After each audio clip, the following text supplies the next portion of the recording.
Thank you for having me here. And indeed, I'm going to talk about generative adversarial network, which is an emerging topic in machine learning. So first, can you hear me well? Yes.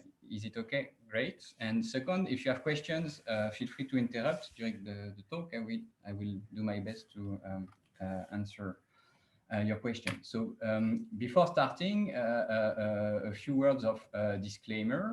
So first, adversarial networks are not per se my central research team. So I'm working on very related questions, but not on GANs per se. So what I'm going to describe is essentially based on literature review and also on discussions with colleagues and in conferences. And what I'm presenting, hence, is a non-exhaustive and biased view of the topic. Okay, so I think it's important to say because it's a bit impressive to make an introduction about this topic in front of game theorists. And I decided to stick to what is contained in the literature about those networks and mostly about practice of those networks. How do people use them and how they work? Okay, so let's start with the beginning. This is the seminal work around adversarial networks, generative adversarial networks. So Ian Goodfellow received his PhD in 2014. He's now a superstar. And the paper was published at this conference, Advances in Neural Information Processing Systems. So it's one of the most important conferences in machine learning. It mixes theory and applications. And as you will see, most of the activity in this domain actually takes place in conferences. This is inherited from informatics community, and it gives a certain rhythm to the publication process. Okay, so there are three words in the title. The first one is generative, so it refers to models that describe data generation process. So this is not new. There are the most common way to do this is to use probabilistic models, and one of the most well-known model in this context is the Gaussian mixture model. So there is a lot to say about it. But one thing that we can say is that this model can be described in a kind of algorithmic fashion. So just by describing operations on random variable, which describe the underlying distribution. So this is exactly what GANs do. But outside of the probabilistic modeling setting. So the last word is nets, and nets refers to neural networks. So this is a type of model which is now widespread in machine learning. Research around this topic has been active since the 50s at least. And there was an explosion of the use of those methods in machine learning starting in the early 2010s. Because using those models, it was possible to push the state-of-the-art in many applications, for example, image processing, natural language processing, etc. The last component here is the word adversarial, and it refers to the idea that the problem itself, so the description of the model, is formulated as a min-max problem, okay, or a zero-sum game if you like, but I prefer the word min-max, and we will see why during the presentation.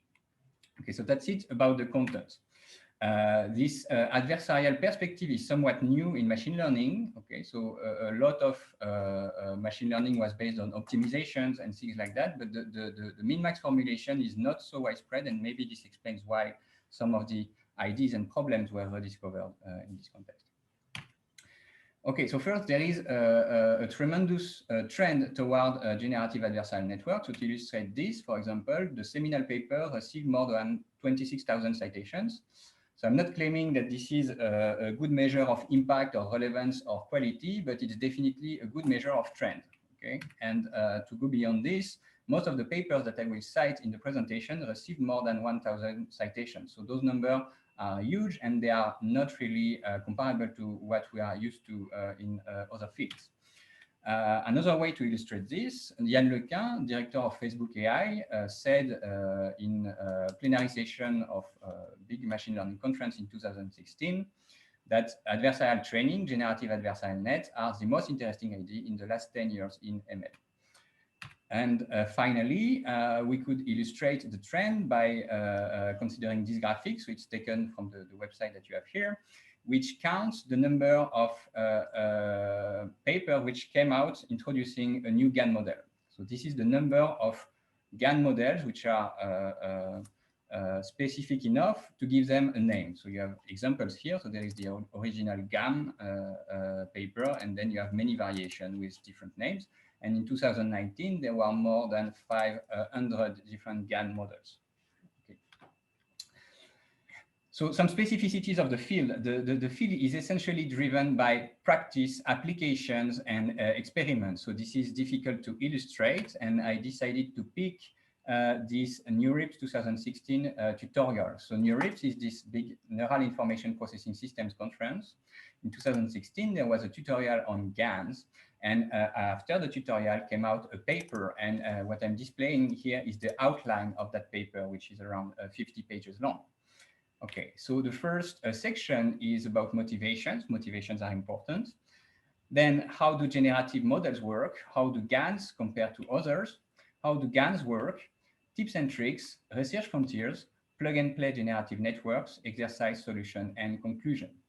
So this is a very high-level overview of the content of the paper, but what we can infer from this is that the themes of interest for this community is really about how the model works, and comparison with concurrent approaches is really about how they work, what they do. It's not about what can be achieved in theory. It's not about trade-offs. It's not about theoretical guarantees. It's really about how to get them working. And it's common saying in machine learning conferences and discussion with colleagues that it's a difficult task to have a theory matching practice for GANs. So it's really driven by practice. A few other particular features. So there is a very large focus on image generation. So most important GAN papers mention this application.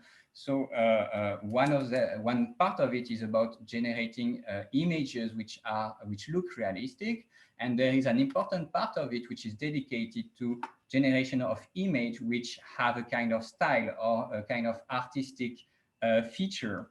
Okay, so this is an example of a painting which was generated by a GAN and which was sold more than $400,000 in 2018. Okay, so the reason I'm mentioning this is that it's an important part of the activity around GANs, and in my opinion, it really gets out of the scientific realm, because when it comes to art, it's difficult to have an objective criterion telling if we are happy or not about the result. Yet this is something that is important. Another features, GAN use a lot of computational resources. So let's illustrate this with recent papers on generative adversarial networks. So this paper essentially proposed a new model, a new GAN model. And in the paper, there is a sentence saying training time is approximately 1 week on a certain computer. Okay, so first training time is 1 week. So training one model is 1 week. And then this computer is not your personal laptop. It's a computer that is worth more than $100,000. And if you were buying this amount of computation from the cloud, let's say from Amazon, this would cost you $1,000.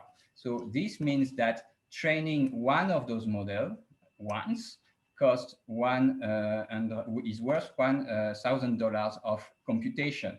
Okay, if you were buying this computation. And this is something that is completely out of reach for common researchers in France. And you may notice that actually the company producing the computer is the same as the affiliation of the authors.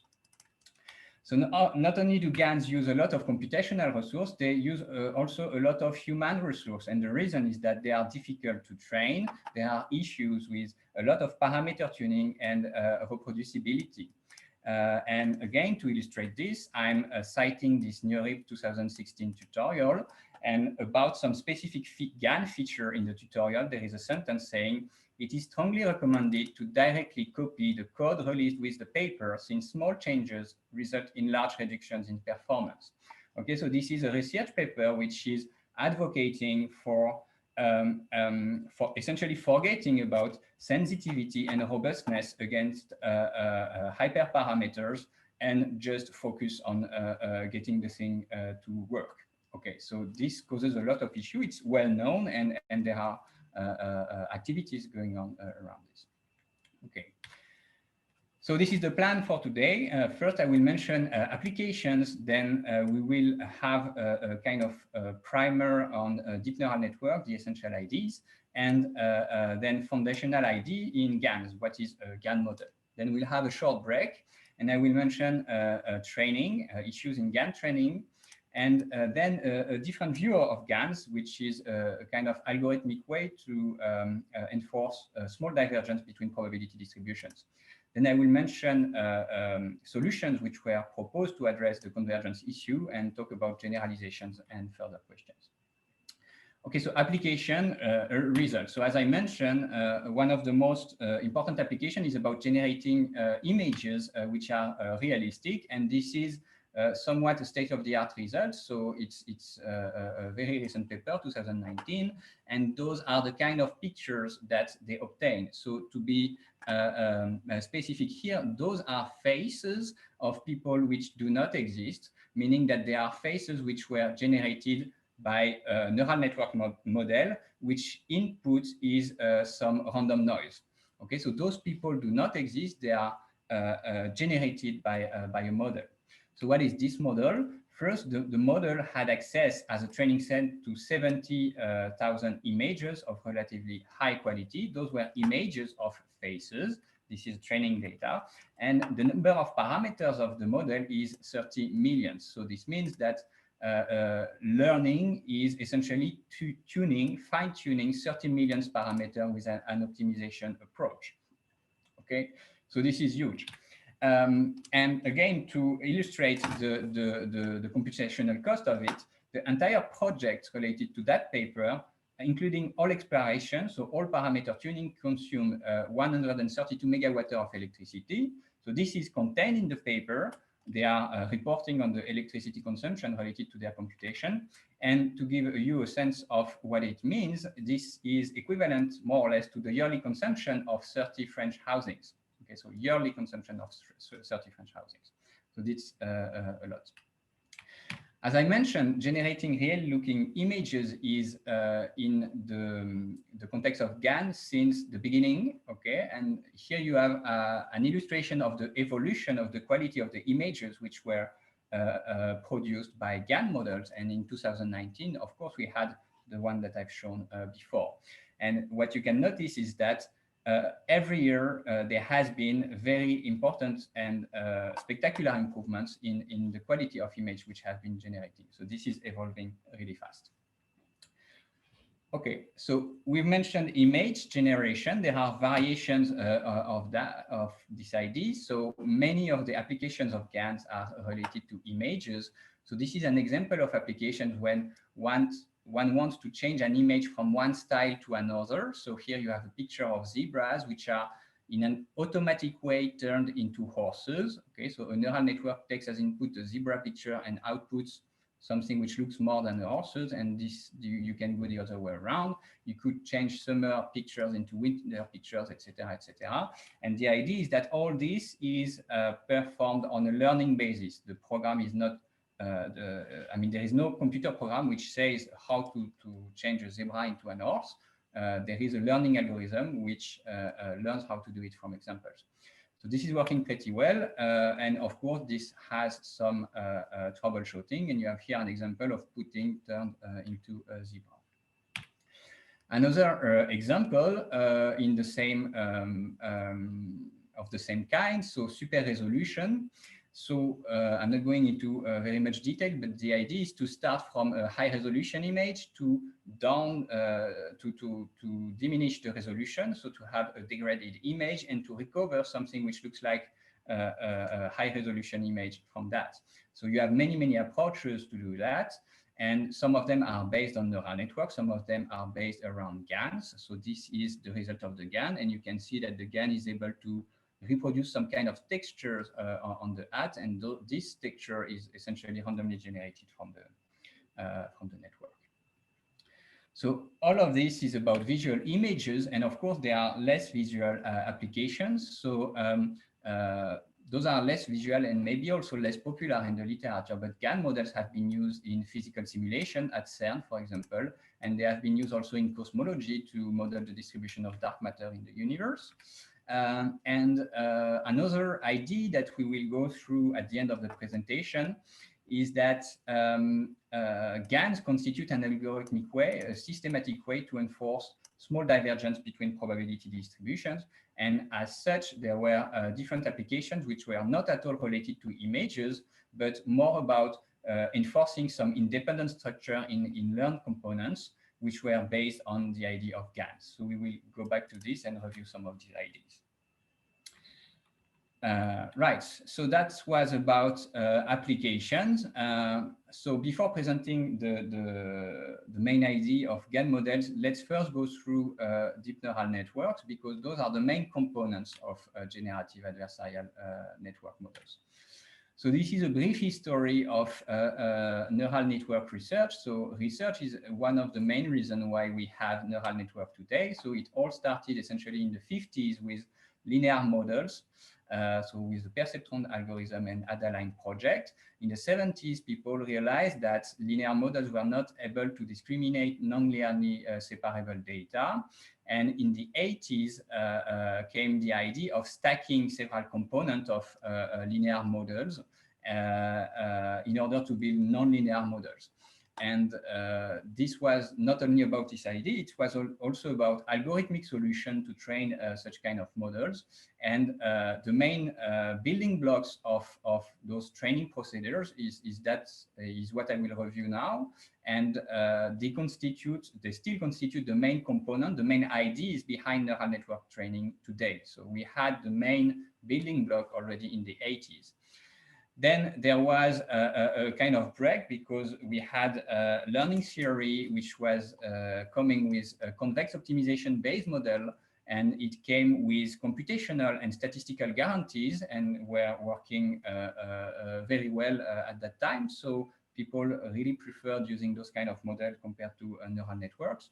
And there was a rebirth kind of neural network models starting in the early 2010s. And the reason is that they really pushed the state of the art in many applications. So they exploded the performance in tasks such as image recognition, natural language processing, etc. So that's about research, but research is not the only reason why we have deep neural network today. It's a conjunction of several factors. One of them is computer hardware, which has made a lot of progress in the past years. And today we have computers dedicated to computation with neural networks. So this is the NVIDIA chip, which I already mentioned in the previous slides. The other thing is that we have access today to large amounts of data. Neural networks require a lot of data to be trained. This is available today. And finally, I think it's one of the most important things. There is a lot of private sector efforts, or essentially big tech companies, to develop free, accessible softwares which implement the main ideas of neural networks. So this allows essentially the whole Earth to play with neural networks without having to reprogram everything or to understand the important mechanism behind them. So one example of such library is TensorFlow, but there are different of them. Okay, so here is a neural network. So it's often represented as a graph. It's not any graph. It's a directed acyclic graph. And the reason it's directed acyclic is that it induces a partial order. So there is a predecessor and successor relation. And this allows to model the idea that each node is an artificial neuron. So I will come back to that, which is essentially a function, input-output function. So the inputs will be the parents or the predecessors, and the output will be given to the successors. So this is a way to model computation, essentially. An important feature is that nodes are organized in layers. So we have here input nodes, hidden nodes, I mean intermediate nodes, and output nodes. So this has a biological inspiration, but this is only an inspiration. The relation to structure of the brain is mostly limited to inspiration. It's very different from actual neural network in biology. And this comes with a notion of depth. So in deep neural network, there is the word deep, which refers to depth. And depth essentially here is the number of layers that are stacked. Okay, so the notion of depth is in deep neural network is a measure of size in terms of number of layers that we stack. So let's be a bit more precise. So neural network is essentially computational modeling. So we have layers. So I'm here only representing layers. Each layer will be a vector of a certain dimension. The corresponding dimension is essentially the number of artificial neurons in the layer. And computation essentially flows from left to right here. So what is important here is the way we compute the value the attributed to each layer, and it's done in some kind of recursive fashion. So the value at a certain layer is computed from the value at the previous layer, okay, by the following formula. So this is the composition of two operations. The first one is an affine operation, an affine transformation, and the second one is a nonlinear transformation. So the nonlinear transformation is often called an activation function. So it's important that it's nonlinear, otherwise the whole thing is linear and it's useless from an application perspective. And often those activation functions, they are implemented coordinate-wise, so from coordinate to coordinate. So these are univariate functions applied coordinate-wise often. The affine transformation, they come with some weights. Okay, so we have a matrix, so for the linear part, and a vector for the constant part. And so we have essentially for each jump, we have such matrices and vector. We can put all of them in a big vector, which I will call theta, and those will be model parameters of the network. Okay, so if you take an input x, copy it to the first layer, z0, and consider the last layer as an output, what you have is essentially a class of parameterized functions. So they are parameterized by this vector theta, which are the weights of the affine transformation within the network.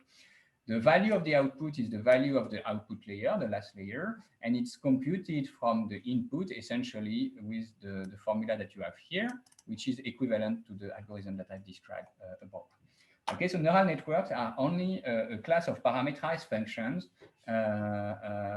which have a specific compositional structure, which is described here.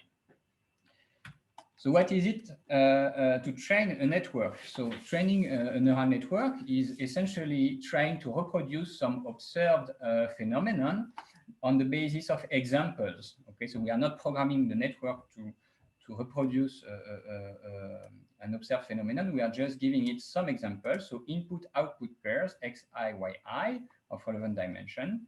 And this is done most often by choosing a measure of divergence between outputs and minimizing this sum here, which is an empirical risk. Okay, so it's the empirical average of the divergences between the output predicted by the network, which depend on the parameters of the network, and the observed outputs. So the decision variable here is theta, which is just all the weights of the affine transformation in the network. So this quantity will be called J. And for simplicity, I will denote by Ji the terms here. So this is an optimization problem. It's not any optimization problem. It has two specific features. The first one is that it's a large sum. And the second one is that elements inside the sum are related to this function f theta, which has this specific computational structure. So those are the two main features of the optimization problem. And those two features are central in devising algorithms for neural network training. Okay. So this is just a copy-paste of the optimization problem that one wishes to solve. The first observation is to realize that this large sum can be considered as an expectation over a uniform choice of an index I on the first integers from 1 to n. And the view of this as an expectation motivates the use of stochastic approximation algorithms for training such model. And also it motivates the idea that essentially what we are doing is minimizing an expectation. It's a finite expectation, but the idea would be the same if we had a more complicated distribution than uniform over integers. Okay, so this extends to more general expectations, and we will come back to that later. Okay, so what's the main idea here? This expectation, or this large sum, if you prefer, is in principle too hard to compute. So we need a lot of training data for neural networks. So in principle, N is very large, and we don't want to compute at every step of an algorithm the sum here. So the most widely used method are essentially variations around this ID. So at each iteration, I choose one index at random, and I just perform a gradient step with respect to the cost function corresponding to the index that I've chosen. So there is a step size parameter here. It's very important, but I will not go into the detail. This is the main ID in order to deal with large sum in neural network training. And this ID was already present in the 50s. Okay, so we are essentially doing stochastic gradient descent. The second thing is how to compute the gradients here. If you remember, GI is a term which has this form, and this form involves the function f theta, which has this nasty compositional form. Okay, so computing the gradient of this is doable, but it should be done in an automatized way, because I don't want to change my program or to recompute gradients by hand every time I change the structure of the network. So every time I add some neurons or some layers, or I change the structure. So the second main idea is in neural network training is about using backpropagation. So backpropagation is backward mode of algorithmic differentiation used to compute gradients of elementary functions in the network, of single observation loss functions. Okay, so a few words about that. What is backpropagation? Okay, so as I mentioned, it's algorithmic differentiation. This dates back to the 70s, and the idea is simple. It's an automatized numerical implementation of the chain rule of differential calculus. So if you have a function which is given as a composition like this with relevant dimensions, then the only thing that you need to do in order to compute its gradient is to essentially compute products of Jacobians. So here I'm using the fact that the Jacobian of a function can be identified with gradient transpose. Okay, so with this idea in mind, computer scientists came up with the idea that a function is implemented by a program, okay, and a program is not exactly the same as the function. It's the data of the function plus the data of all the intermediate computational steps, all elementary operation in the compositional form of the function. Okay, so program is a function given as a composition, and I keep track of all the intermediate steps. So if I run the program, I get the value of the output, so the final value of the composition, but also all the intermediate results. And if you have this, then you have all you need to compute gradients, provided that you know how to evaluate Jacobians. Okay, so this is an assumption. Those intermediate functions are simple enough so that we can evaluate Jacobians. And you have essentially two ways to do it. The forward mode corresponds to what you would do with pen and paper. So it goes from right to left. And the backward mode goes from left to right. And you can guess that from the formula here, the backward mode is more favorable because it only requires a vector matrix product.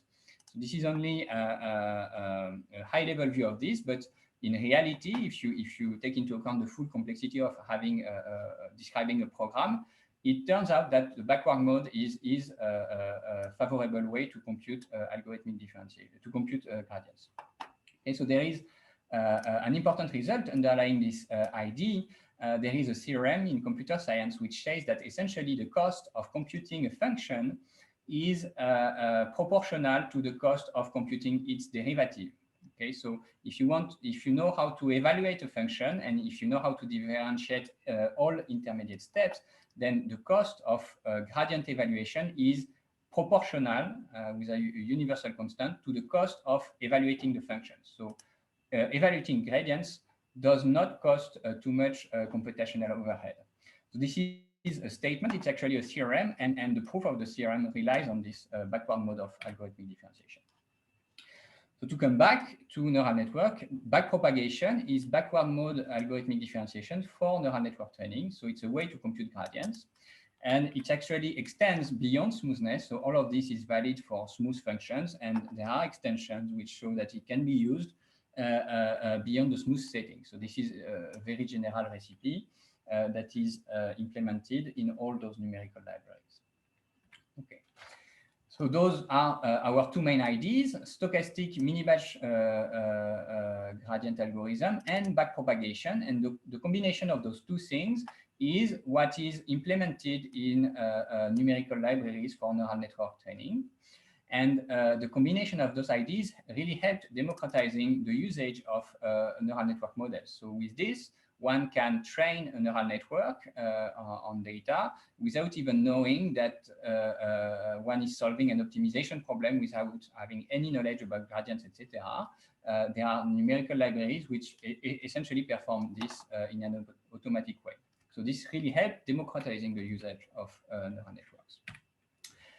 So let's sum up about neural network. So what I called here neural network recipe refers to the main idea in the neural network training. And the word recipe is here because it's really a practical way to train neural network, but there is, I'm not talking about guarantees here, I'm just talking about practice. So in order to train a neural network model, first you need to define your model. So the most important component is a structure, so the underlying directed acyclic graph. So essentially the number of nodes, the number of layers, and define activation functions. So choose nonlinearities within the network. Actually, you need a lot more, but I will skip these details. And what is important to have in mind is that those things are described by a numerical program. Okay, so if you want to define a neural net, you're not actually using a graph. You're essentially writing a program which looks like a MATLAB code. So it's a numerical program. You're writing formulas which are interpreted by the computer. And so the main training mechanisms, there are three of them. The first one is what can program one can differentiate. This is algorithmic differentiation. The second idea is to use gradient descent technique because we can differentiate everything. And the last idea is to use mini batching or stochastic approximation for large sums or more general expectations. So those are the main pillars of neural network training. For the moment, there is not much theory about guarantees with this procedure. It's really ongoing. I will come back to this. But this is really what is done in practice. Okay. So with this in mind, we can switch to GANs and related issues. So before talking about GANs, I would like to talk about likelihood-based generative modeling. So generative modeling is not a new topic, and the way it's commonly done is to use probabilistic modeling. So I will have a family of probability distribution with parameters, and those will have a common domain, let's say RP for simplicity. So they could be, for example, densities, density measures over RP. Then the second thing that I need is a sample, okay, which is a series of observations on the same domain as my probability distributions. And then the most common approach is to use maximum likelihood, which is, I think, as old as statistics. So it's essentially choosing a parameter theta, which maximizes the log likelihood of the observations. So once you have done that, you have your parameter, but with the parameter, you have a probability distribution, and you can use it for further purposes. And there are many possibilities. I'm not going into the details here, but that's the main procedure. This has no success in deep learning. And one of the reasons is that if you want to deal with probability measures, you need to compute normalization constants. And those are out of reach for the moment when it comes to using deep neural network. And the second remark is that this approach, to my knowledge, was not really used to generate a realistic sample, realistic images. So those are two specificities of GANs. So what are the main ideas of GANs? So the first idea is essentially replace your probability distribution by a neural network model. It will be called a generator G. And the second thing is likelihood evaluation is complicated, so we will essentially forget about likelihood evaluation, and likelihood evaluation will be replaced by another neural network, which will be called a discriminator D. Okay, so we'll have two neural networks, G generator, D discriminator. So the goal of training is, at a high level, for G to produce realistic samples, and for D to decide if a given sample, a given image, if you like, is a real image or a synthetic image which was generated by by G. Okay, so that's really the main idea, and it can be represented like this with a picture. Okay, so we have so the goal is to generate images of digit images. The generator will be a neural network. Its input will be some random noise. So for example, it could be Gaussian noise or uniform over a certain cube. Okay, so this is obtained by a pseudo-random number generator. This is random input, and the output is something which is an image. Okay, so this is the generator, and the discriminator will be given a mixture between training images, so real images, and fake images, which are given by the generator. So it's a mixture of both, and the goal of the discriminator will be to decide which image is a fake image, which image is a real image. Okay, so that's really a high-level overview of the main mechanism. So let's be a bit more specific about it. Okay, so I keep the image here and introduce some notations. So one of the components here is this training set. So the training set will be represented formally by a random variable x. So we will assume essentially that the training set is consists of IID realization of a random variable x with distribution px, and the domain of this random variable is Rp. So it's, for example, here the set of images. The second component is the noise here. So this will be called a latent variable. It will be a random variable over Rm, okay? And it could be, for example, Gaussian or uniform over a cube, for example. And in many situations, actually in most, virtually all situations, the dimension of M is smaller than P. Okay, so typical choice of M is like 10, and typical choice of P for images is like 1 million. And so our generator will be a neural network. So it's not only G, it's G indexed by theta G. Theta G are the parameters of the networks, and it will be a function from Rm to Rp, or a class of parameterized functions from Rm to Rp. And the goal of training such generator is to tune the parameters of the network, theta G, such that the law of the data, so the law of the training set, is equal to the law of the push forward of the latent variable by the generator. Okay, so this is equality of distributions. The goal is to have the distribution of synthetic images to be the same as distribution of real images. Okay. Discriminator training. So the discriminator will be another neural network. So it has parameters theta d, and the neural network will be so a class of parameterized function from Rp to 0, 1. Okay, so the output here will be a number between 0 and 1. So as I said, the input of the discriminator is a mixture between real and fake images. So this can be modeled like this. So let's say that y is an independent Bernoulli random variable. Then I have a mixture between real and fake images simply by having this convex combination here. So if y is equal to 1, then I get x. If y is equal to 0, I get g of z. Okay, so it's either one or the other. And the goal here is to train the discriminator, so to tune its parameters such that, so the output will be in 0, 1. So the output given the input here, which is this mixture, is roughly equal to the conditional probability of having a real image given the input. Okay, so the goal of the discriminator training is to achieve this, so to estimate conditional probabilities given the input which is given by this mixture. Okay, so this is just copy-paste of the same formula. So again, goal of discriminator, tune parameters theta d such that this is achieved. One way to see this is to use log likelihood. Okay, so this would be the expression for the log likelihood for the problem above.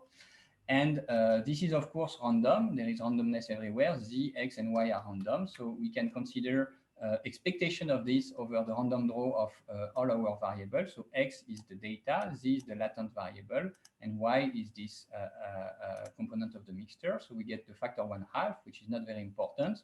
And then we have two expectations involving logarithms and our two network generator and discriminator. So the heuristic here is that this should be maximized for the discriminator with the idea that if you have high likelihood, it means that you are discriminating efficiently between real and fake images, and it should be minimized for the generator with the idea that if this likelihood is low on average, then it means that the discriminator is not really able to differentiate between real and fake images. Okay, so the original GAN problem is formulated as a min-max problem, and the min-max problem is has exactly the form. Okay, so the decision variables are really neural network parameters. We have two networks, and we have two expectations here. One is related to a data distribution, or real images, if you like, and one is related to a latent random variable z. And the goal here is to have g of z roughly similar to x in terms of distribution. Okay, so that's the min-max problem. How is it solved? How do people in this community tackle this problem? So they essentially apply the neural network recipe. So I will go through that. And there is an additional piece of information to add, because we have two networks here. So the way people deal with those two networks is to perform alternating updates. Okay, so the idea is to fix one of the networks. So for example, fix the weight of the generator, perform updates on the weights of the discriminator, and then in a second step, fix the discriminator and perform updates on the weights of the generator, and alternate between those two steps. So this is the additional component. And then it boils down to the neural network recipe that we have seen. So essentially combination of algorithmic differentiation and mini-batch stochastic optimization. So this is an algorithm which is taken from the original paper.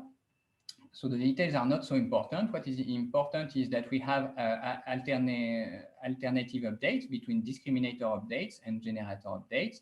And what is important also is to notice the sentence here that the updates are performed by stochastic gradients. So on the discriminator, it's stochastic gradient ascent. So the gradient, again, is computed by algorithmic differentiation, and the stochasticity comes from the large sum.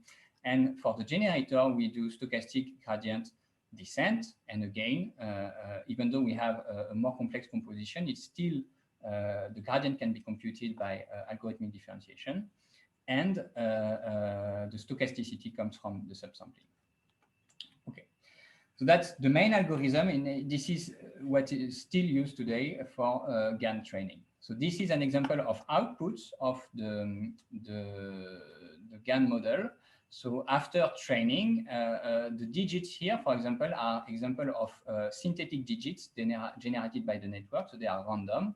And so for the purpose of comparison, on the right, you have example from the training database, which are the closest to the generated digits.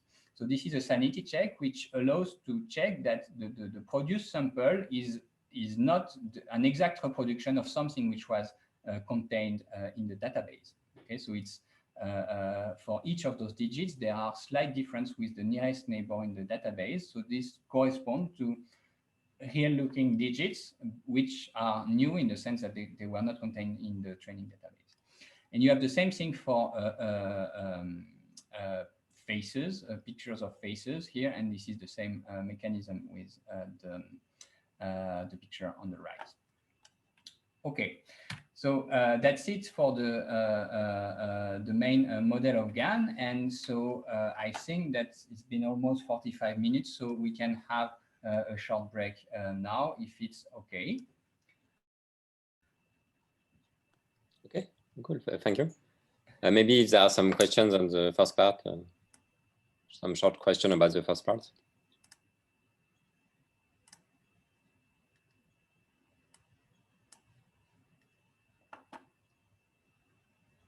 Okay, then we can restart at 11.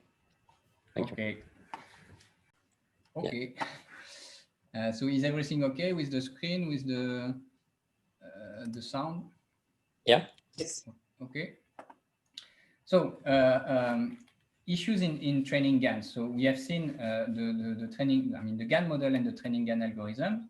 So just for the recall, the GAN model is formulated as a min-max problem. So the decision variables are neural network parameters, and the V here, which is to be min-max. Inside the min-max is this combination of expectations. Okay, so again, the motivation is to have a generator network, which takes as input random noise, let's say, and outputs something that is that looks like a real image. And the role of the discriminator is to identify, to make distinction between real image and fake images. Okay, so this is a min-max problem. And what I'm going to describe here can be considered as, I mean, for me at least, it's one of the original scenes in GAN literature. It's called the minus log D trick, and it's related to vanishing gradients. So I'm not sure this is extremely important today, but if you want to dig into this literature, it's very important to know, because otherwise you could have a hard time realizing what's going on. So what is vanishing gradients? It's self-explanatory. Vanishing gradients means small gradients.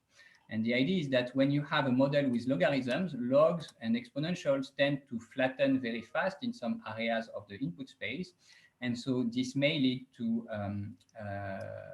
small values of the gradients, and we don't like them. And more specifically, we don't like small gradients in the context of stochastic approximation, because this results in difficulties in the optimization process. Okay, so what is this? So the paper of 2014 contains this sentence: in practice, equation 1, so this equation, may not provide sufficient gradient for G to learn well, so for the generator to learn well. So this is a vanishing gradient issue, and this is really related to what happens in practice. There is no theory for that. Then the proposed solution is the following. Rather than training G to minimize log 1 minus D of G of Z, so to essentially minimize the expression that you have here. So the idea is that in this min-max problem, the discriminator D only appears here. And so when you're minimizing over G, everything happens as if you were only considering this term. So instead of minimizing this term, we can train G to maximize log D of G of Z. Okay, so these are two sentences hidden in the paper, and it has tremendous importance, because what is described in the paper is this min-max problem and this algorithm here. But what is implemented actually in the numerical experiment is not this. It's and it doesn't correspond to a min-max problem. And instead of performing stochastic gradient descent in this step, what is performed is stochastic gradient ascent with a change of the potential here. Okay, so for me, this is a huge problem, because what is described in the paper, it does not correspond at all to what is implemented in practice. And so it's a legitimate question to ask, what is the correct thing to study? We don't even know if one should study the min-max formulation or one should study what is actually implemented in the algorithm. Okay, so this issue has been mitigated with other GAN models. I think that the min-max formulation is the one that is relevant, but it's still something that is all over the place in the literature, the minus log D trick. It simply corresponds to essentially changing the problem that you're solving. Okay, so that's one issue. I will not come back to that, but it's important to mention if you want to make sense of this. The main issue in training GAN is a convergence of the training algorithm, so the one that I've just displayed. And so I guess you all know that vanilla gradient dynamics do not converge for general min-max games, okay, or min-max problems. This can be illustrated on a very simple problem. If you have a bilinear potential, then so this is continuous time gradient dynamics. This is the continuous time counterpart of the algorithm that we had here. So this is discrete time, and there is noise here, but essentially the main dynamics can be captured by this, and this has a closed form solution, and this results in sinusoids. So the corresponding trajectories in 2 dimensions are essentially circles or ellipsoids. So here, the problem is extremely simple. We have a single equilibrium, and the gradient dynamics does not converge. It's oscillating around the equilibrium. Okay, so this is very well known in zero-sum game and in min-max problems, and it was essentially rediscovered in the context of GANs in machine learning. Okay, so this results in a lot of convergence issues regarding GANs, and one of them, so it can take different forms, but one of them has a name. Actually, it was described, and it has a name which is related to the GAN vocabulary. It's called mode collapse. Okay, so mode collapse, it happens when the generator G collapses many values of Z to the same value of X. So the idea is that the generator finds an output, an image which looks real, for which the discriminator has trouble to differentiate between with real image, and it outputs essentially a constant. Okay, so the word collapse here means that the generator will output a constant no matter what the input is. Okay.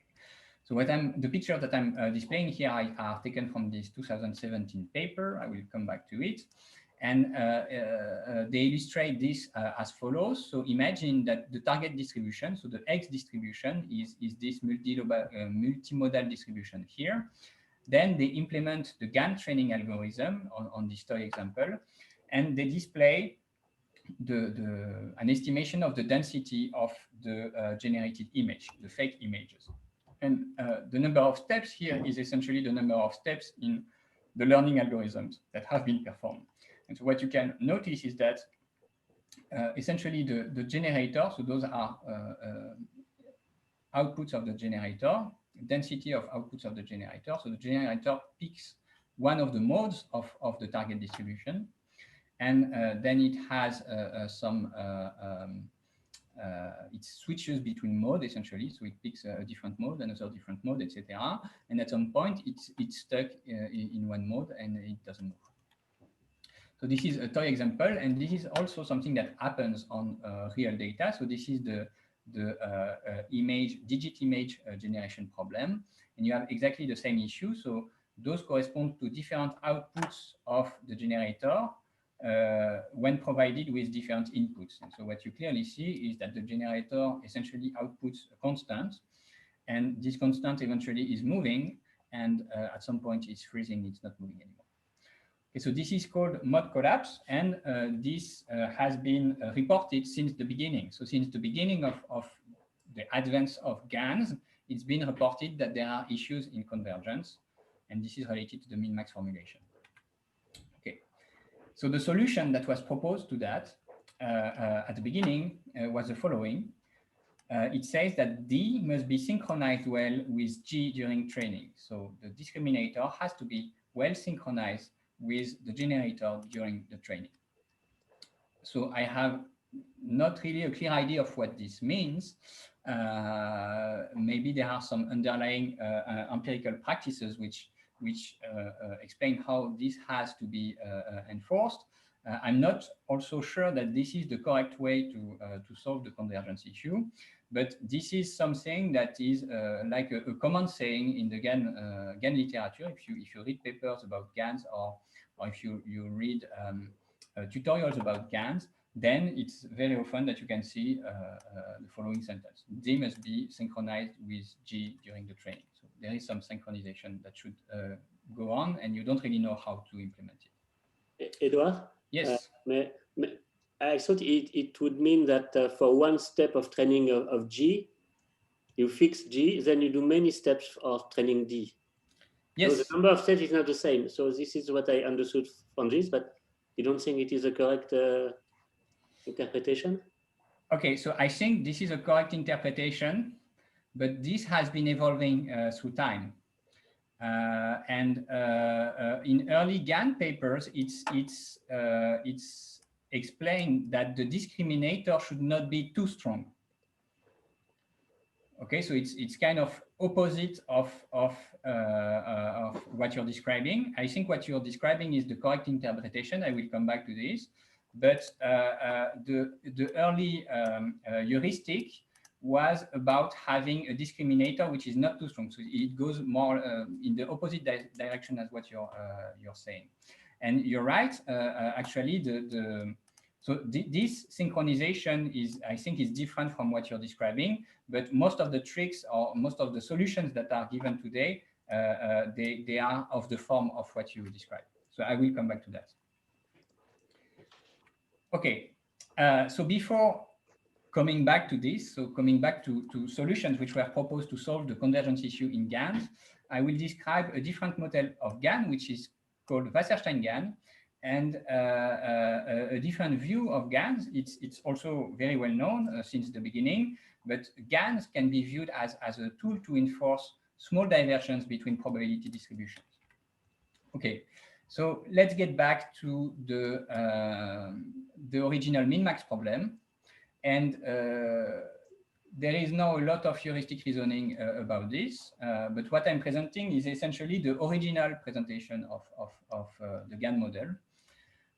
So let's simply forget that generator and discriminator are neural networks. So we forget about that, and we consider that they are functions. So I'm not telling you in which class of functions I'm looking. I don't know, it's not described, but let's reason heuristically with functions. So now the problems, the decision variable become functions, and the optimization problem is like this. I don't have parameters anymore. I put another bit of assumption. So I assume that data X and also fake outputs, so synthetic outputs, both have densities over the domain, so over RP. Okay, so I have a data density and I have a density for the generator. Okay, so if the generator is fixed, so here in what I'm describing, the generator is fixed, and I assume that the corresponding random variable has a density. Then the expectation that we have above, v dg, is simply an integral. Okay, so it's an integral of log d with respect to the density related to x, and log 1 minus d with respect to the density related to g of z. Okay, so g of z has a density, so we have those integrals.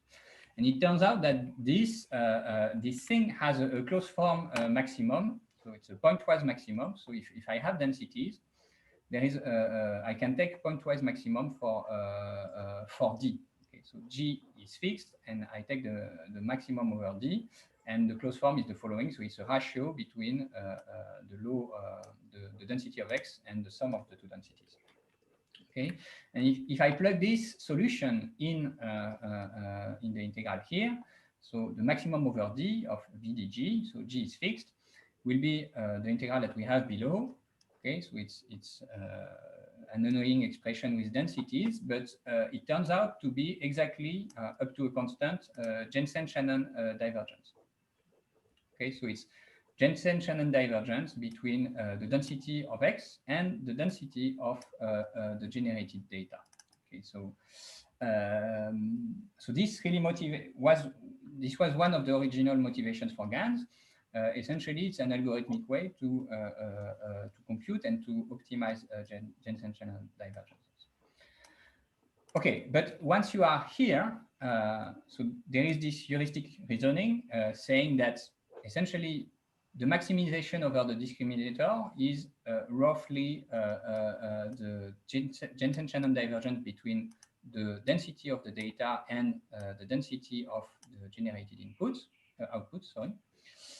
So solving the min-max problem here is roughly equivalent to essentially solving a minimization problem over the generator, where the decision variable is the divergence between the two distributions.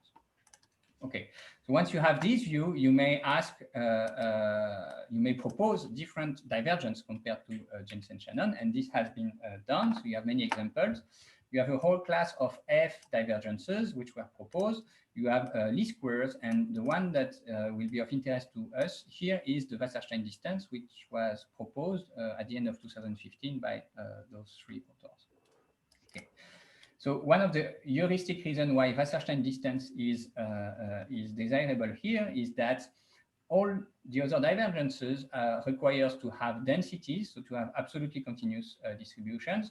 And this is an hypothesis that is not satisfied in practice. It cannot be satisfied, and the reason is the following.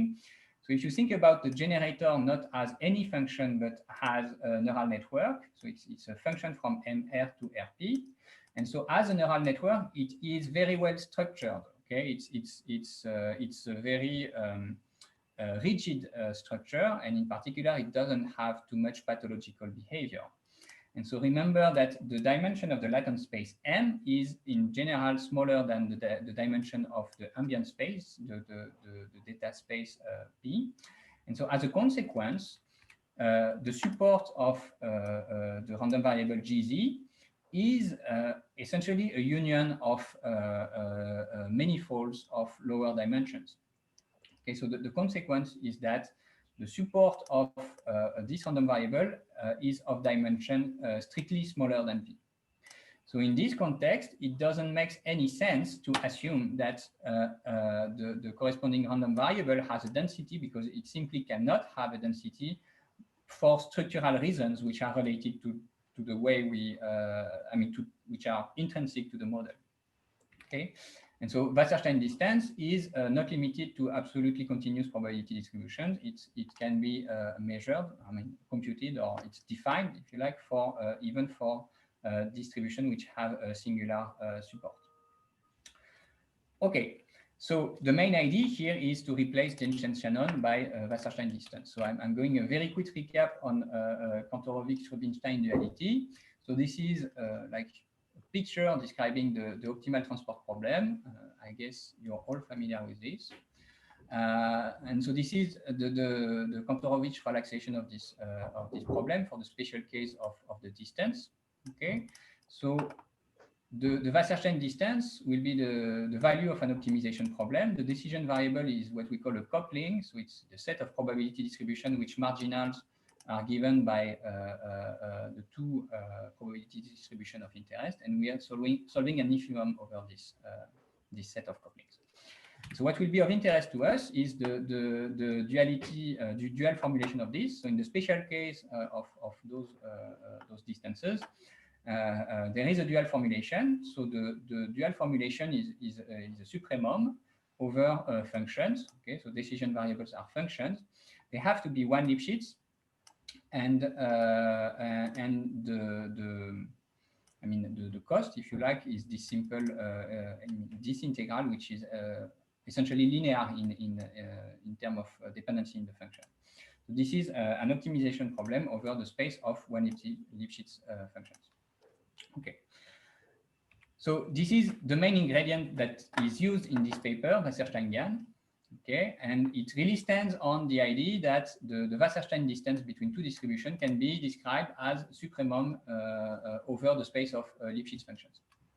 Okay, so then there is a very heuristic argument, okay, saying that this is in principle what one would like to solve, but in practice it's complicated to work with all one Lipschitz functions. So we replace functions by neural network. Okay, so in this context, the neural network will be called D, okay, for discriminator again. In the paper, it's called a critique, so it's a different name, but it essentially plays the same role as the discriminator in the GAN. Okay, so instead of function, we have a neural network architecture, so a parameterized class of function with parameters theta D. And the other piece of the other component that we need to add is the Lipschicity constraint. Okay, so the supremum is over Lipschitz functions. And so this is a very crude approximation.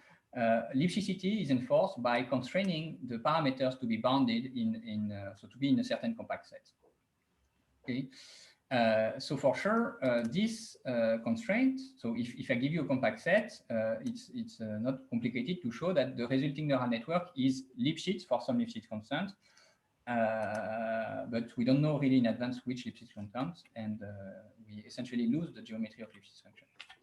Nonetheless, based on this reasoning, the proposed GAN model is the following. So essentially, it's the same as the original GAN model. So for the record, it's here. Okay, so it's a min-max problem it's essentially the same without the logarithms. Okay, so we remove the logarithm, and the reason why we remove the logarithm, the heuristic reasoning, is to use this duality for Wasserstein distance.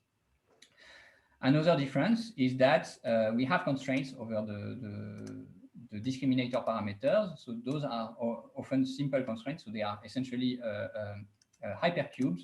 And so the way they are enforced is simply by projection. So it's simply adding a projection step in the algorithm. It's not complicated. Okay.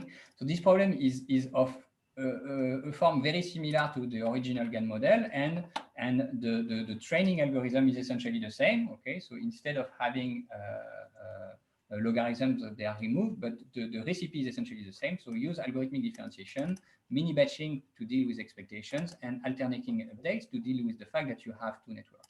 Okay, the minor difference is the constraint here, which is enforced by projection. Okay, so that's about the model. And so they have a lot of results. And among them, I think the most interesting ones are the following. So the first result, it's not really a result, but it's more a comment.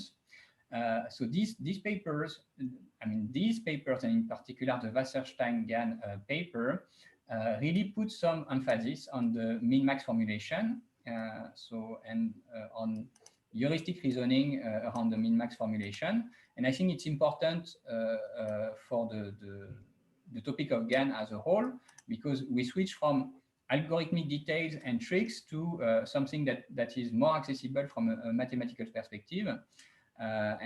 This is, this is a progress, I think. The second result that they mention is that the formulation of the Wasserstein-GAN mitigates mode collapse. So mode collapse, again, is the manifestation of the absence of convergence or of gradient methods for min-max problems. So it mitigates convergence issues. How do they illustrate that? Essentially, they claim that they have not seen convergence issues common to the GAN problem during their experiment. So this is, again, difficult to quantify. And the last thing is that they have better connection between theory and practice. So what does it mean? It's illustrated by the following picture. So on the y-axis, you have what they call Wasserstein estimates. Okay, so Wasserstein estimate is essentially an evaluation of the term inside the min-max.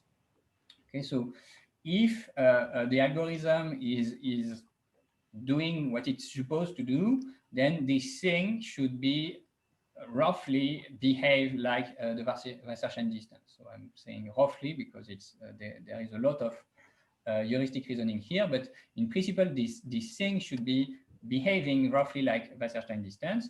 And in particular, it means that when it gets smaller, then the random variable x and the random variable g of z look more similar. Okay.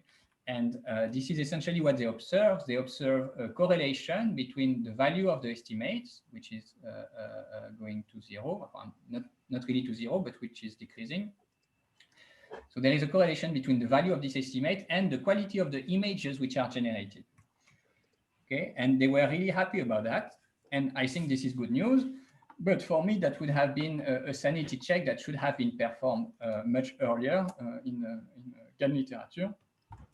So this is good news because, theory, in a sense, becomes close to practice because what theory predicts is observed, but it's a bit surprising that we had to wait 4 years before having this sanity check. Anyway, an issue about that, and I already mentioned it, is that we have a very good approximation of Lipschicity constraints. So this is simply a bound on the network parameters.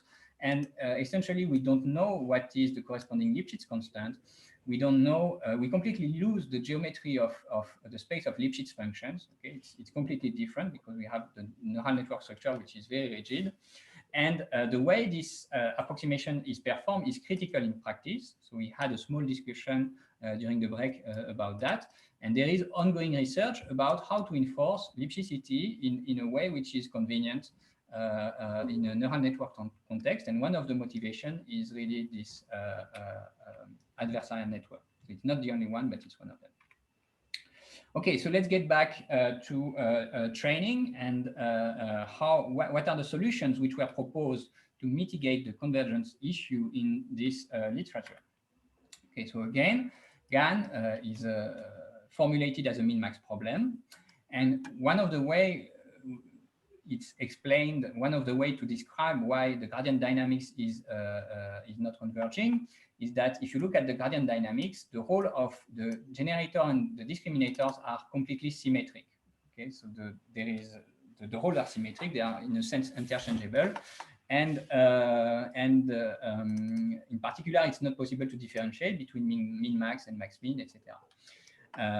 So this results in convergence issues. One of them is mode collapse. We have seen it. And most improvements, most solutions to deal with this issue are about breaking the symmetry of the dynamics induced by the algorithm. So this can be done in various ways. We will see some examples. And I think that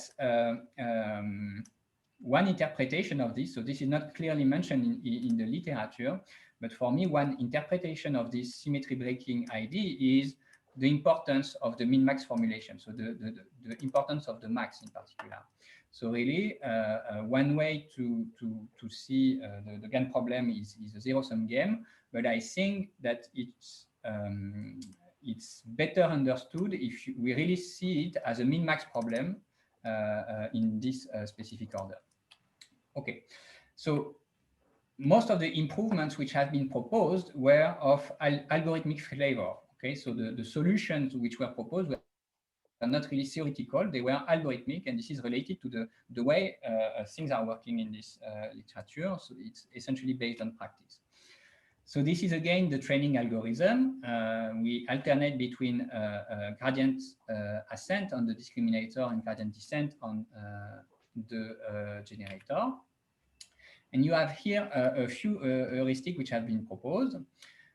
First one is to use, so first remark, you may notice that there are, there are k steps performed on the discriminator, while you perform a single step on the generator. So already at the beginning, there was this idea that those things should be not symmetric, but this was not really working due to other issues, and in particular due to the fact that this algorithm is not actually what was implemented in practice. But several other solutions have been proposed. So the first idea is to use 2 timescale step sizes. So if you remember the stochastic gradient algorithm, there was a step size in front of the gradient term. And the idea here is to use smaller step for the generator. So if you look at the dynamics here, you will have the discriminator moving faster. So in a sense, optimizing faster than the generator, and the generator will not be allowed to move as fast as the discriminator. That's one idea. Use smaller steps, a different step size schedule for the generator. Another idea, which was proposed in a different work, is to use moving average. Okay, so for the generator, so moving average for the parameters, of course. So what is proposed is to have an exponential moving average, and in a way, this can be understood also as weakening the generator with respect to the discriminator, because the generator will not be able to move as fast as the discriminator. Okay. 2 other solutions which have been proposed, and I'm not going into the details because they are more technical and more specific to the algorithms in neural network training, but both of them can be interpreted as a way to give more power, more expressive power, or more capabilities to the discriminators compared to the generator. And in a sense, all of they are also about focusing on the maximization problem more than the minimization problem. Okay, so those are algorithmic recipes. All other algorithmic recipes, which I think are interesting, is to use algorithmic differentiation, but taking into account optimization, an optimization process in the algorithmic differentiation. Okay, so this is the idea behind the unrolled GAN, and it goes as follows. The idea is that if you consider the maximization problem here, okay, so it's maximization over theta d. So modulo a lot of hypotheses, which we essentially skip, this maximum will be roughly equal to the evaluation of the same thing at theta k. and hat theta k is obtained after performing k gradient steps starting from a certain point. Okay, so the interest here, so this is a very crude approximation, but the interest here is that now we don't have, so we have the output of an algorithm here, but we don't have, we forget about the maximum.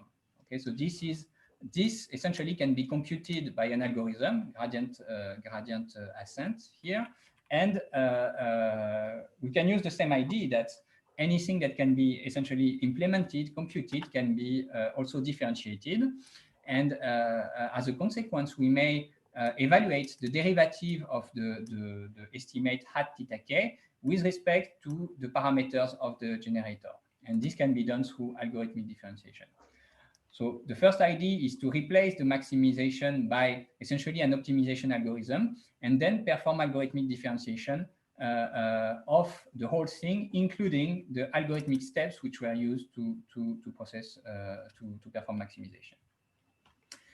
So that's one idea, and a similar idea was proposed by Generative, Perret, Couturier, using sinkhorn divergences. So the setting is similar. The idea is to have generative models. The way they do it is slightly different from the GAN idea. So essentially what they propose is to remove the discriminator, so there is no discriminator network.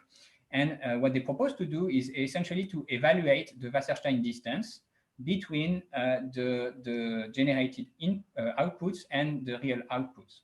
So essentially, they remove the discriminator, and instead of the discriminator, they propose to evaluate it with an algorithmic scheme. Okay, so in order to do that efficiently, they add entropic regularization to the Wasserstein distance. This allows to have, when it's combined with a sampling approximation, so stochastic subsampling approximation for expectations, this allows to devise an efficient estimation algorithm, which is called the sinkhorn algorithm, which comes with global convergence guarantees. And once you have this idea, the technique is essentially the same. So you express the divergence as essentially the value of a certain potential computed at the output of the sinkhorn algorithm, and then you differentiate through the algorithm using algorithmic differentiation. So the setting is slightly different, but the ideas are similar. Another idea, which I think is very important, so it has a very different flavor. So this one is not about symmetry breaking, but yet it's one of the ideas which really helped improving the quality of images which could be generated using GANs. And so the idea is simple. It's essentially starting with simple networks. Okay, so it's essentially degrading the quality of the image which are manipulated at the beginning, and growing the networks progressively. Okay, so you start with very low resolution images, so very simple networks. And because of the low resolution, it's very difficult to discriminate between real and fake images. And so it's also easier to reach an equilibrium for this one. And once you have reached a certain equilibrium, then you complexify both the discriminator and the generator networks, and you repeat this again and again until you have reached the size and complexity that you were interested in at the beginning. So those are called progressively growing GANs or programs, and this is one of the. So the idea is to go not to solve one problem, but to solve a sequence of problems which are starts with simple simplification of the problem, and then let the complexity of the problem grow progressively. Right. Okay. So let's talk about further generalization and further applications. So at the beginning of the presentation, I mentioned that there are more than 500 named GANs. Okay, so meaning more than 500 different models. And where do they come from? How is it possible to have so many models?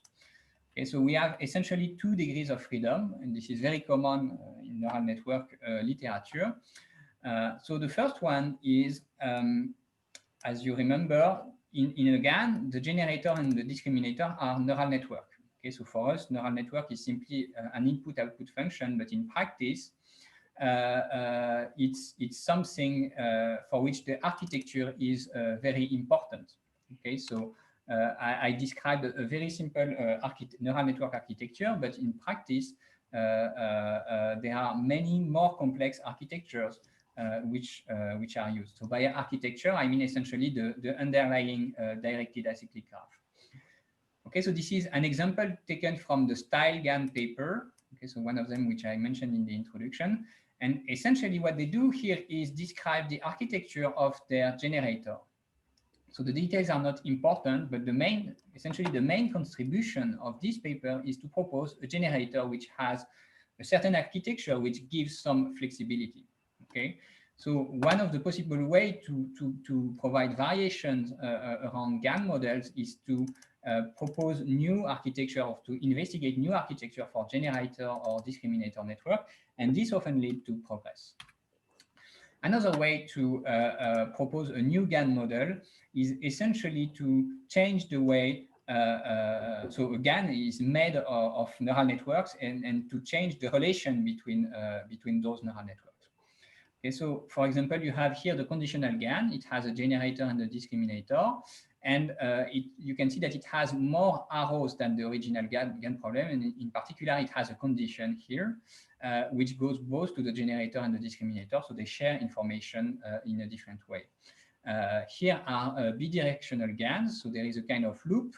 Okay, so the generator is producing outputs for the discriminator, but there is an encoder which also goes back to the latent space, and this is also a different way to connect neural networks.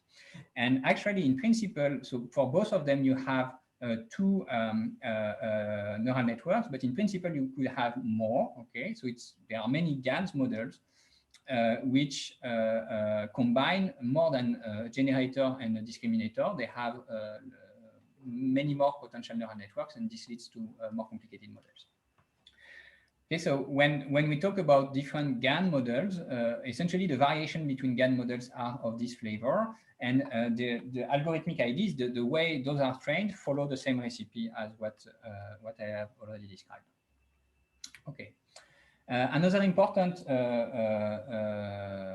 application is how to go beyond image generation. And I think that there is a field for which GANs constitute a potentially promising tool. Okay, so what we have seen is, so first, GANs can be used as essentially generators, so random image generators. But another view of GANs is that they constitute a general algorithmic recipe to enforce equality or small divergence between distributions. So we have seen this with the Jensen-Shannon divergence and with the Wasserstein divergence. And so there are many settings for which this is a desirable property, and I'm going to give you some examples here. So in this example, F is a neural network and X is an input variable. And assuming that in addition to F and X, you have a protected binary random variable. So for example, the neural network could compute a score for hiring a person, and S could be the sex of the person. And for legal reasons, for example, you want this score not to depend on the sex of the person. So the S variable is a protected binary attribute. So for some reasons, you may want that the conditional distribution of the score outputted by your neural network does not depend on these protected binary random variables. And this can be expressed as an equality between distribution, equality between the conditional distribution of f of x given s equals 0 or f of x given s equals 1. And so since this is an equality between probability distributions, one can use GANs in order to enforce this from an algorithmic perspective.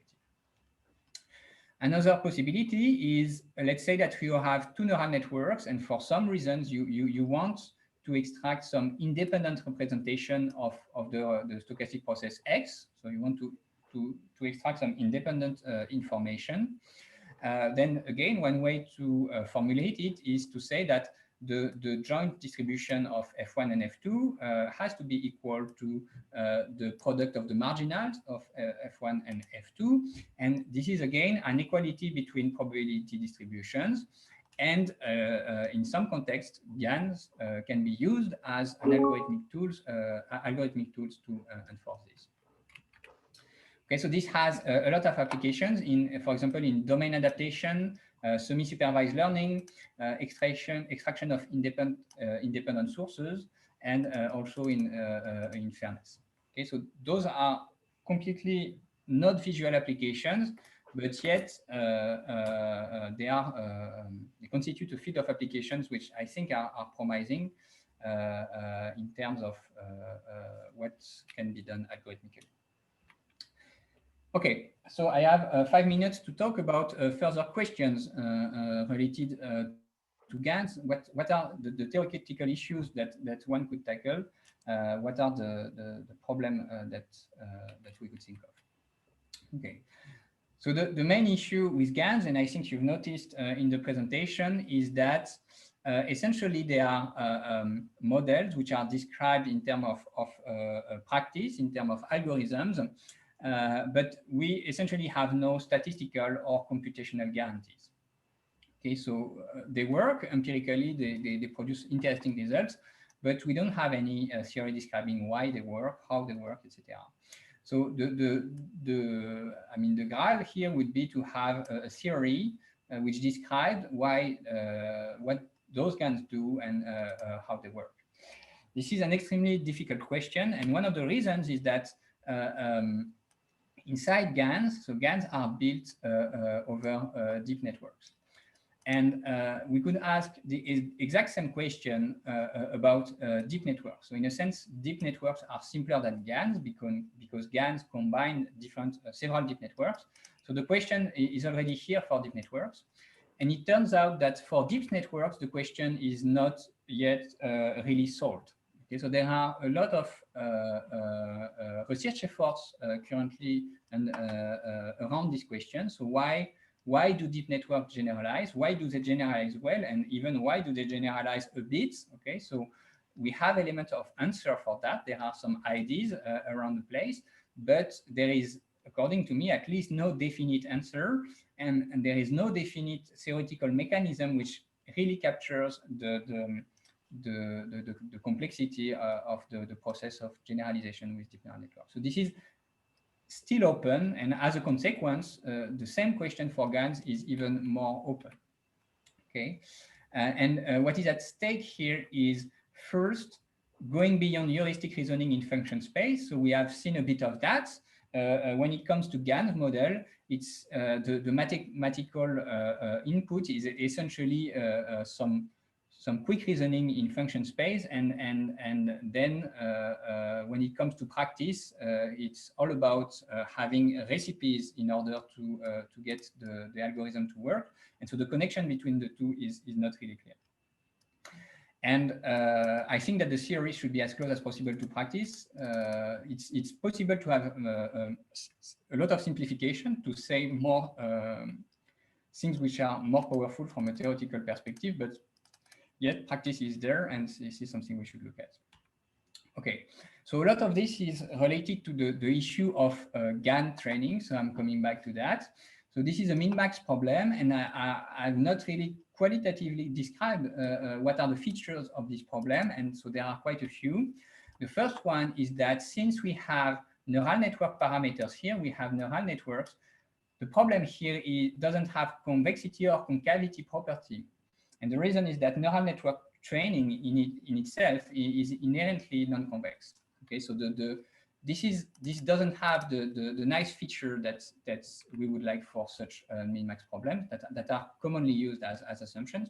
The second one is it's very high dimensional. So 10 to the 6 is common in terms of dimensions. So we often have millions of parameters for those networks. And it's non-smooth and noisy. So often it's non-smooth, and almost all the time it's noisy because this V involves expectations which are not computed exactly, which are approximated using stochastic approximation. Okay, so what would be the relation to game theory? I think, so this is like a personal opinion, but I think that essentially what is relevant in order to understand what's going on is to focus on the min-max formulation. So I think this is the correct formulation to look at. And another important remark is that things such as mixed strategies or best response, which are common algorithmic or I mean even theoretical premises in the context of game theory, those things are for sure of interest to study the problem from a theoretical perspective. But one should have to keep in mind that in practice they are really complicated to implement. And the reason is due to this non-convexity and high dimensionality of the problem. So they are interesting theoretical tools, but in practice, they are complicated to implement. And so around this, we have important questions which are of interest and which I think are essentially very hard. So for this problem, do we have equilibria? Is it possible to devise globally convergent algorithmic strategies? Is it possible to avoid bi-equilibria? What would be the impact of the noise? How the magnitude of the noise affect the convergence, etc., etc. So for all those questions, I don't really know about positive or negative answer. What do you mean by equilibria? Equilibria, I mean, even the notion of equilibrium is not clear. Okay, so so the standard formulation was about searching for Nash equilibria, but I'm not sure that the Nash equilibrium is the correct notion. I'm not sure about it. Nash equilibria of which game? Of this one, the zero-sum game, the min-max. So which game again? So it's common to talk about, I mean, in this literature, it's common to talk about Nash equilibria about this one, but it's not even sure that they exist. Okay, so the common strategy would be to relax this with probability distribution. I think this has some theoretical interest, but in practice, I don't. But existence of Nash equilibrium here is just saying that min-max equal max-min. Yeah, probably, yeah, but in essentially, min-max is not equal to max-min. Yeah, I thought that in most cases it was not the case. Yeah, so I mean, or I don't know what is. I mean, I don't have a reference for that, but I think that it's a good. I mean, thinking about min-max not being equal to max-min is a good start to look at the problem, because there is no there is not a big flexible enough class of models which satisfy this min-max property. So then, yeah, what would be an equilibrium? I don't know. So there are some works regarding this, and yeah, it's not even clear. Okay. So as I mentioned, regarding this issue, there is a lot of heuristic reasoning. So by heuristic reasoning, I mean either considering simpler problems. So for example, convex concave. So this triggered some additional, I mean, some new research effort from the machine learning community in the context of convex concave saddle point problem. And most of this takes place after a lot of simplification, and as a consequence, this is really far from practice. And really, we have two fields which are evolving in parallel. We have some theoretical research which is motivated by the GAN problem, but which is really far from what happened in practice. And on the other hand, we have like practical applications which are evolving on their own. They are not really waiting for the theory to be ready. They are essentially trying and throwing a lot of computation at their problem and getting results that they value. Okay. And a last issue, which I think is important, is how to evaluate GANs. Okay, so GANs can be, one way to see them is as essentially an algorithm to produce synthetic samples. And the very question of what is the quality of a synthetic sample, how to measure the quality of the synthetic sample is complicated. So here you have examples of different images which look similar and have been generated by different GAN models. And it's not easy to pick up the one that you prefer. And so this is related to many other questions. So for example, can we measure how, when training is successful, how to compare different GAN models, how to perform parameter tuning in a more or less automatic way? And even when should one use GANs compared to other generative models? And all those questions, they are essentially related to the basics of scientific methods. Do we have an objective criterion which tells when we are happy or not happy about the outputs? And for the moment, this is not set. So there are solutions which are proposed, but essentially this is open. So I'm getting out of time. And I will conclude with this. So I think that the field of GANs is a very active field of emerging active field of research. It doesn't have much theoretical foundation. And yeah, I don't know if it's possible to build some theory which brings guarantees regarding what is done in practice or not. For me, this is open. So I leave you with this and with this Bellamy pictures, which was generated by a GAN model. Thank you for listening. Thank you for the great talk. Are there any further questions?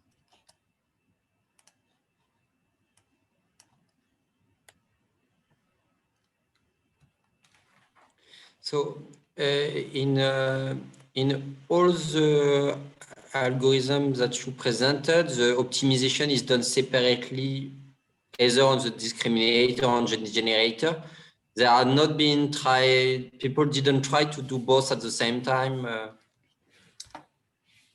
Yes, so I think, so indeed, so if you look at the algorithm, this is alternating updates, and this is the preferred solution for current models.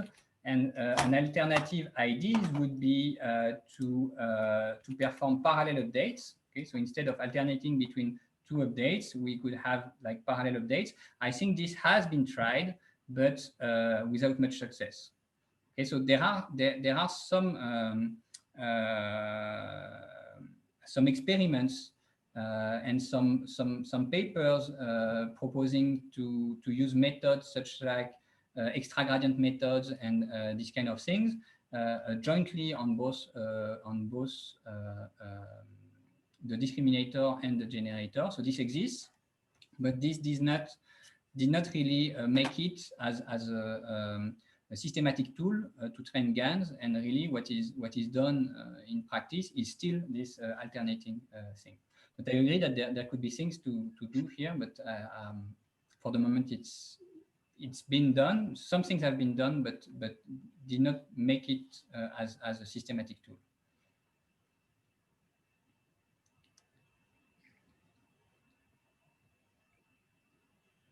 Can I ask a stupid question? It's not stupid, I guess. Okay, I mean, I think you might have explained it at some point, but this is something I didn't understand. I mean, when I think of neural networks, I think of the standards, classification problem, or making predictions in different. And I do not see how exactly it relates to how GANs can be thought in this respect. Okay, so so let's have this, for example. Okay, so neural networks, yeah, indeed they were used for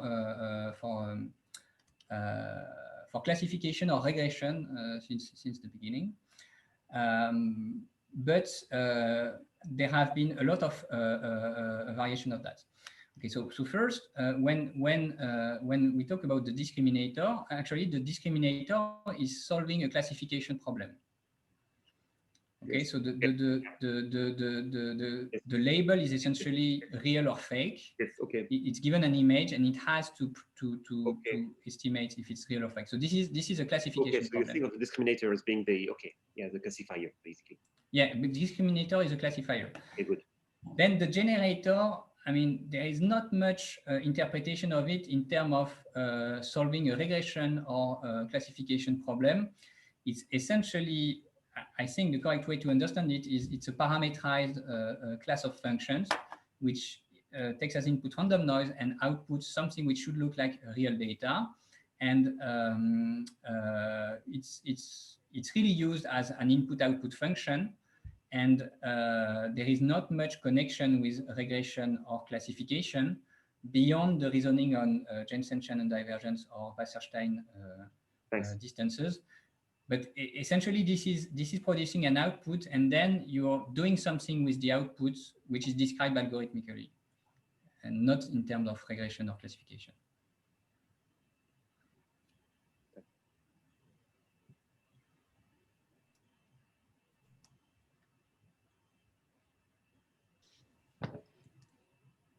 Any more questions?